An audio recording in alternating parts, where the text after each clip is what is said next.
장애인 문화복지신문 제487호 제1면 기사입니다. 경기도 8월 21일까지 유니버설 디자인 사업 대상지 공모. 경기도가 7월 14일부터 8월 21일까지 어린이, 장애인, 고령자 등 교통약자를 위한 유니버설 디자인 사업의 내년도 사업 대상지를 공모한다.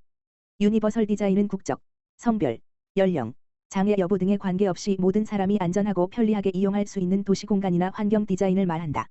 도는 2023년부터 31개 시군을 대상으로 매년 5곳씩 교통약자를 위한 유니버설 디자인 사업을 추진하고 있다.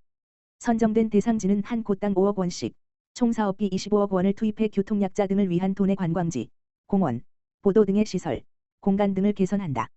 공모 대상은 장애인, 고령자, 어린이 밀집지역 등 교통안전시설 및 가로공간 내 외부 접근, 이동안전 및 위생 편의 시설 개선이 필요한 공공건축물 관광, 놀이, 체육시설 등 안전과 편의를 위한 공원 공간 등 교통약자 등을 위한 시설 및 공간이다. 신청 대상지는 추진 의지, 적합성, 필요성, 지속성, 효과성 등 5가지 항목별 평가를 통해 사업 대상지로 최종 선정된다. 앞서 도는 지난해 9월 경기도 유니버설 디자인 자문단을 구성해 물리적 장애물 제거를 넘어 인지적 측면까지 고려한 유니버설 디자인 컨설팅을 제공하고 있다. 환경, 공공, 건축, 공간, 색채, 인지, 시각, 안전 등 다양한 분야 전문가들이 참여해 사업 효과를 극대화하고 있다.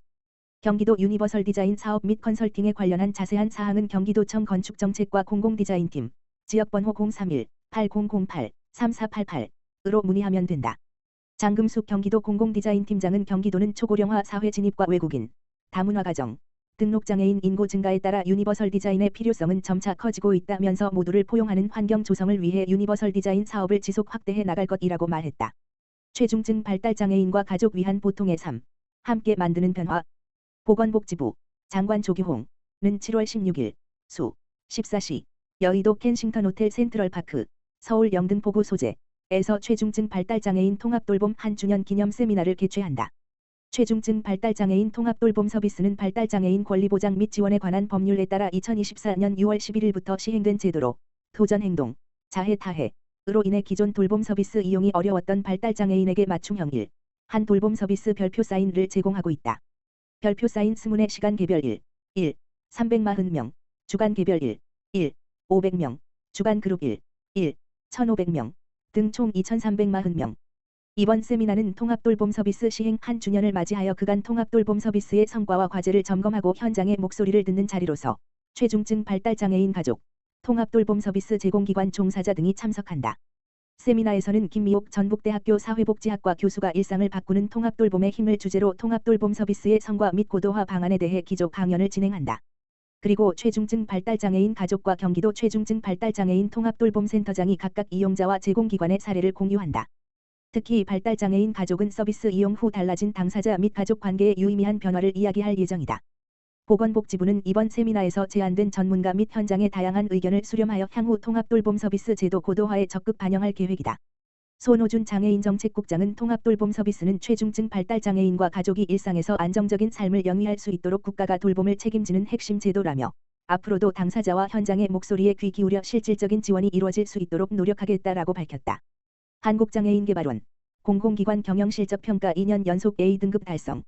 보건복지부 장관 조규홍은 7월 16일 수 14시 여의도 켄싱턴 호텔 센트럴파크 서울 영등포구 소재에서 최중증 발달장애인 통합돌봄 1주년 기념 세미나를 개최한다.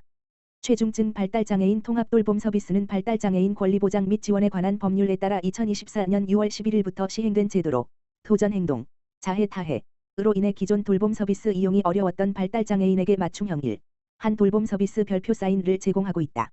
별표 사인 스문의 시간 개별 1, 340명, 주간 개별 1, 500명, 주간 그룹 1, 1,500명 등 총 2,340명.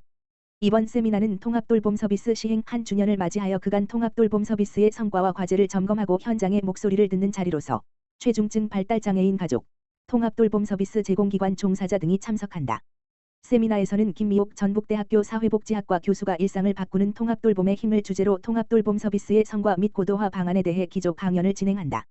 그리고 최중증 발달장애인 가족과 경기도 최중증 발달장애인 통합돌봄센터장이 각각 이용자와 제공기관의 사례를 공유한다. 특히 발달장애인 가족은 서비스 이용 후 달라진 당사자 및 가족 관계의 유의미한 변화를 이야기할 예정이다. 보건복지부는 이번 세미나에서 제안된 전문가 및 현장의 다양한 의견을 수렴하여 향후 통합돌봄 서비스 제도 고도화에 적극 반영할 계획이다. 손호준 장애인정책국장은 통합돌봄 서비스는 최중증 발달장애인과 가족이 일상에서 안정적인 삶을 영위할 수 있도록 국가가 돌봄을 책임지는 핵심 제도라며 앞으로도 당사자와 현장의 목소리에 귀 기울여 실질적인 지원이 이루어질 수 있도록 노력하겠다라고 밝혔다. 인사혁신처 중증장애인 국가공무원 최종 합격자 44명 발표. 중증장애인 44명이 2025년도 중증장애인 국가공무원 경력경쟁 채용시험에 최종 합격했다. 인사혁신처 처장 연원정은 2025년도 중증장애인 국가공무원 경력경쟁 채용시험 최종 합격자 44명을 사이버국가고시센터 www.고시.kr을 통해 10일 발표했다고 밝혔다. 이번 시험의 직급별 최종 합격 인원은 행정, 고용노동, 교육, 전산, 보건 등 분야에서 7급 1명, 8급 3명, 9급 40명이다. 이들은 고용노동부, 과학기술정보통신부, 교육부, 보건복지부, 행정안전부 등 14개 중앙행정기관에 채용돼 우편물 관리 실업급여 지급 수입식품 안전관리 국가미세먼지정보센터 시스템 운영 등의 업무를 담당할 예정이다. 평균 연령은 38.4세로 지난해 36.9세에 비해 소폭 상승했으며 최고령은 57세, 최연소는 23세다. 연령대별 분포는 30대가 17명, 38.6%으로 가장 많았고 40대 15명, 34.1%, 20대 8명, 18.2%, 50대 4명, 9.1% 순이었다. 장애 유형별로는 지체장애인과 뇌병변장애인이 각각 11명, 각 25%으로 가장 높은 비율을 차지했다. 한편 인사처는 중증장애인 응시자의 수험 환경 개선을 위해 다양한 편의 제공과 함께 수험 절차 개선에도 노력하고 있다. 원서 접수 시 희망자에게 가족, 친구 등 예비 연락처를 받아 시험 단계별로 필요한 시험 정보와 유의사항 등을 안내하고 면접 시에는 장애 특성에 맞춰 전문적인 대응이 가능하도록 수어 통역사 등을 포함한 특별상황 전담 대응팀을 구성해 불편 사항을 사전에 예방했다. 올해부터는 증빙서류 제출 대상을 기존 서류 전형 합격자에서 면접시험 합격 예정자로 제출 방식도 개선해 수험생의 불편을 최소화했다.